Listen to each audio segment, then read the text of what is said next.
కొనసాగుతూనే ఉంది. అమెరికా తమ దగ్గర నుంచి సుమారుగా 3 న్యూక్లియర్ సైట్లని పూర్తిగా నాశనం చేసిందంటే ఇరాన్ సైలెంట్ గా ఊరుకుంటుందా? అందుకే ఇజ్రాయెల్ పైన భీకరంగా దాడులు చేస్తోంది. దాని తాలూకా బిగ్గెస్ట్ బ్రేకింగ్ మనం ఆర్టీవీ స్క్రీన్ పై చూస్తున్నాం. ఇజ్రాయెల్ ఇరాన్ మధ్య భీకర యుద్ధం కొనసాగుతూ ఉంది. 40 నిమిషాల పాటుగా ఇజ్రాయెల్ పైన ఇరాన్ వెరుపు దాడులతో విరుచుకుపడింది. ఇరాన్ దాడుల్లో ప్రస్తుతం అక్కడ విద్యుత్ కేంద్రాలు పూర్తిగా ధ్వంసమైపోయాయి. ప్రస్తుతం ఇజ్రాయెల్లోని పలు కేంద్రాలన్నీ కూడా అంధకారంలోకి నెట్టివేయబడ్డాయి. ఇరాన్ పైన ప్రతీకార దాడులకి అటు ఇజ్రాయెల్ దిగినట్టు తెలుస్తోంది. సుమారుగా 15 యుద్ధ విమానాలతో కెర్మేషా ప్రాంతంలో దాడులు చేసింది. ఇరానియన్ బాలిస్టిక్ క్షిపణి ప్రయోగ స్థావరాలపైన కూడా ధ్వంసం చేసింది. ఇరాన్ దాడుల నేపథ్యంలో పలు ప్రాంతాలు మొత్తం కూడా సైరన్లు మోగుతూ ఉన్నాయి. సో ప్రస్తుతానికి ద బిగ్గెస్ట్ బ్రేకింగ్ మనం ఆర్టీవీ స్క్రీన్ పై చూస్తున్నాం.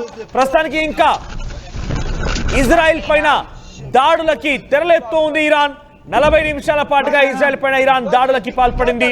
ఇరాన్ దాడుల్లో విద్యుత్ కేంద్రాలు ధ్వంసమైపోయాయి. ప్రస్తుతం ఇరాన్ పైన ప్రతీకార దాడులకి ఇజ్రాయెల్ పైన ఇరాన్ ప్రతీకార దాడులకి దిగింది. సుమారుగా 15 యుద్ధ విమానాలతో కెర్మెషా ప్రాంతంలోని అక్కడి బాలిస్టిక్ క్షిపణి ప్రయోగ స్థావరాలను కూడా పూర్తిగా ధ్వంసమయ్యాయి. ఒకసారి ఆ లైవ్ విజువల్స్ చూద్దాం.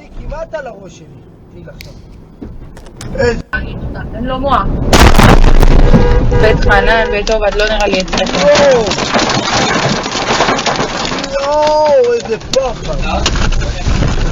מה, עינב? השם ישמור, איזה פחד. מה קרה? נפל לידי כמעט על הראש שלי. תראי עכשיו. אין לו מוח. בית חנן, בית עובד, לא נראה לי אצלך. יואו, איזה פחד.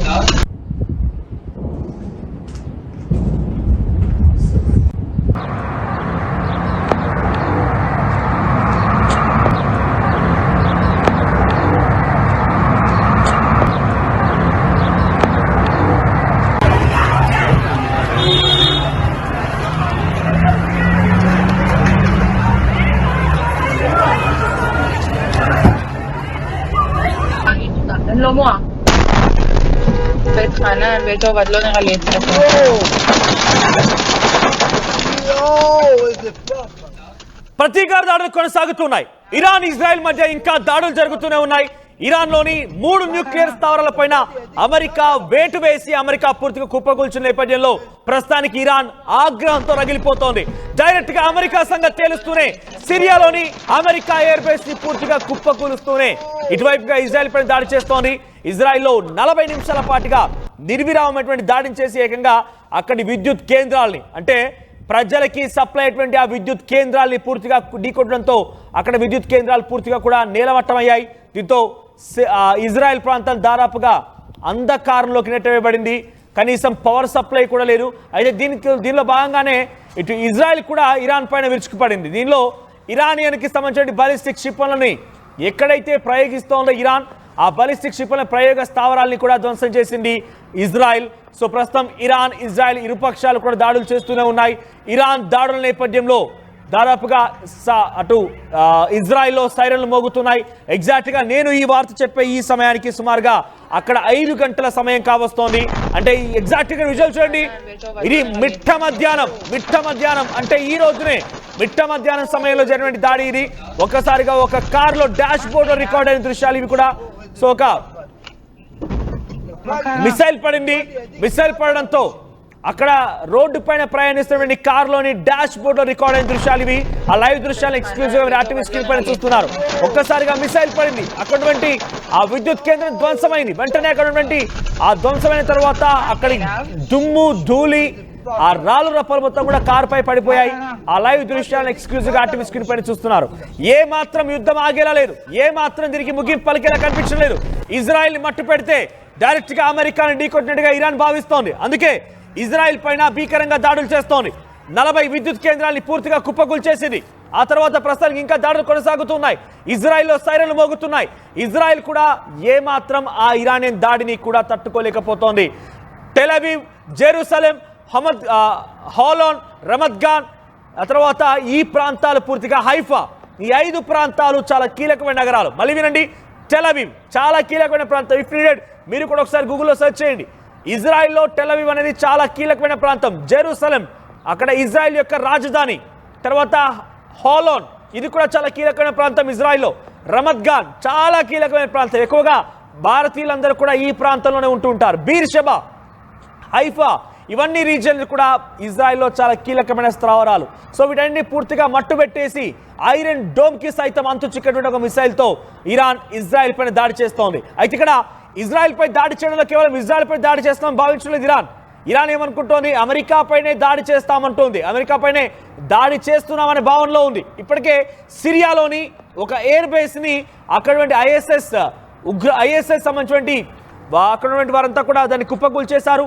అమెరికా ఎయిర్ బేస్ ఒకటి సిరియాలో ఉంటే అది పూర్తిగా కుప్ప కూలిపోయింది, దాన్ని నేలమట్టం చేశారు.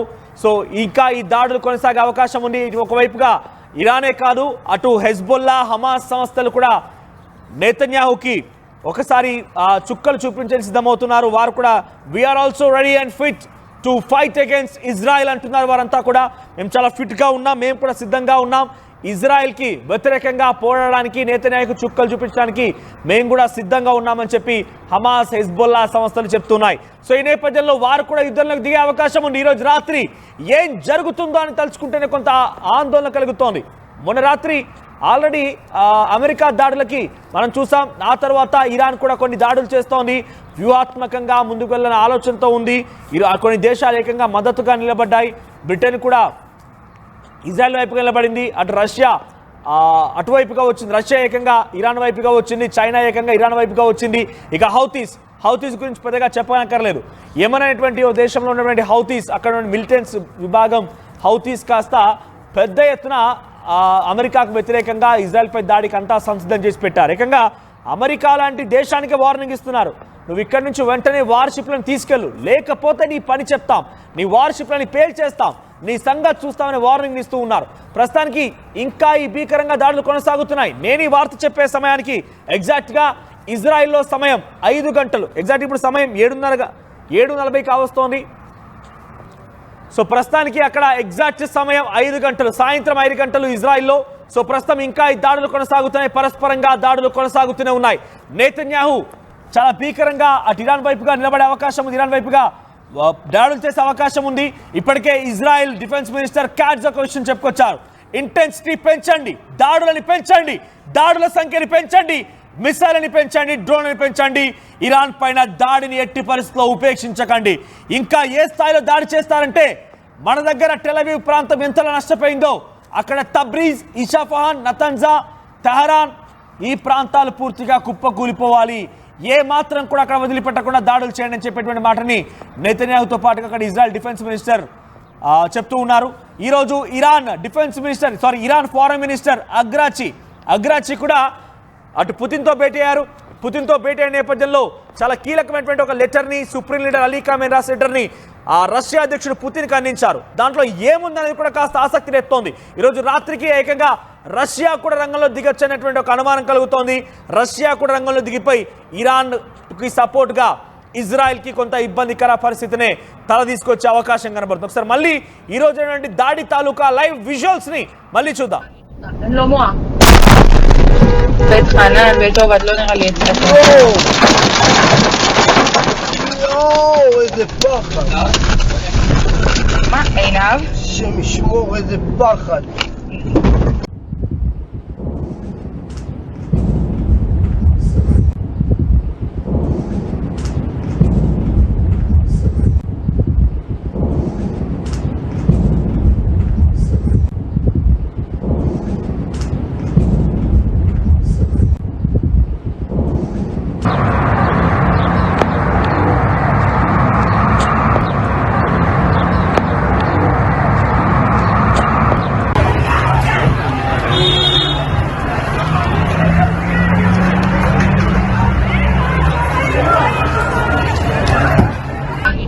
לא מועה. בית חנן, בית עובד, לא נראה לי את זה.